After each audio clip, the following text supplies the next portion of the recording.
వెంకీ అట్లూరి పోయిన ఏడాది విడుదలైన లక్కీ భాస్కర్ చిత్రాన్ని మలయాళ హీరో దుల్కర్ సల్మాన్ తో రూపొందించి 100 కోట్ల కలెక్షన్ కొల్లగొట్టాడు. ఏంటి ఇన్ని డబ్బులు?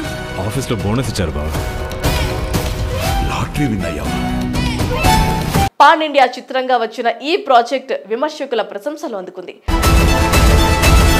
సిగరెట్, ఆల్కహాల్, డ్రగ్స్ ఇచ్చే కిక్ కన్నా డబ్బు ఇచ్చే కిక్కే ఎక్కువ. బ్యాంకింగ్ వ్యవస్థలో జరిగే ఆర్థిక నేరాలు, స్టాక్ ఎక్స్చేంజీలో చోటు చేసుకునే గ్యాంబ్లింగ్లు ఎలా ఉంటాయో కళ్ళకు కట్టినట్లు అద్భుతమైన స్క్రీన్ ప్లేతో ప్రేక్షకులకు అర్థమయ్యే విధంగా విజువల్ వండర్స్ తెరపై చూపించారు. అద్భుతమైన టేకింగ్ తో వెంకీ పలువురు దర్శకులు, నటుల నుంచి మంచి మార్కులు సంపాదించుకోగలిగాడు. చూడంలో నువ్వు ఎంత గొప్పగా ఆడావన్నది ముఖ్యం కాదు, ఎప్పుడు ఆపావన్నదే ముఖ్యం. అయితే ఈ మూవీ కంటే ముందు వెంకీ అట్లూరి ధనుష్తో కలిసి సార్ చిత్రాన్ని తీశారు. వాళ్ళకి చదువు దొరకలేదు. ఇప్పుడు మీరు వచ్చిన వాళ్ళ కోసం ఉంటారన్న నమ్మకం వాళ్ళకు కుదరడం లేదు. విద్యా వ్యవస్థను టచ్ చేస్తూ కాన్సెప్ట్ బేస్ తో తెరకెక్కించిన చిత్రం ఇది. ఇది కూడా మంచి క్లాసికల్ హిట్ గా అటు ధనుష్ కెరీర్ కి, ఇటు వెంకీ కెరీర్ కి కూడా బాగా ఉపయోగపడింది. అటెండెన్స్ రిజిస్టర్ లో ఉన్న ప్రతి స్టూడెంట్ క్లాస్ రూమ్ లో ఉంటారు.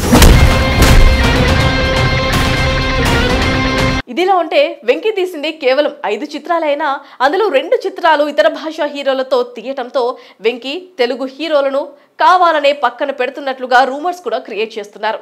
నిజానికి అలాంటిదేమీ లేదని, ఇక్కడ తనకు కావాల్సిన హీరోలు బిజీగా ఉండటంతో పరభాషా హీరోలతో సినిమాలు చేస్తున్నాడే తప్ప ఇంకోటి కాదని అర్థం చేసుకోవచ్చు. ఏదేమైనా అతను ఏ భాషా హీరోతో సినిమా తీసినా అది తెలుగులో రూపొందించడం వెంకీ తెలుగు పరిశ్రమ పట్ల చూపిస్తున్న గౌరవంగా చూడవచ్చు. మరి ఈ విషయం పక్కన పెడితే ప్రస్తుతం వెంకీ అట్లూరి మరోసారి కోలీవుడ్ హీరోతో తదుపరి ప్రాజెక్ట్ ను తెరకెక్కించాలని ప్లాన్ చేస్తున్నాడట. అది కూడా స్టార్ హీరో సూర్యతో ఇంజనీరింగ్ కాలేజీ బ్యాక్ డ్రాప్ లో మెసేజ్ ఓరియంటెడ్ మూవీని తీసేందుకు అన్ని రకాలుగా సిద్ధమవుతున్నాడని తెలుస్తోంది.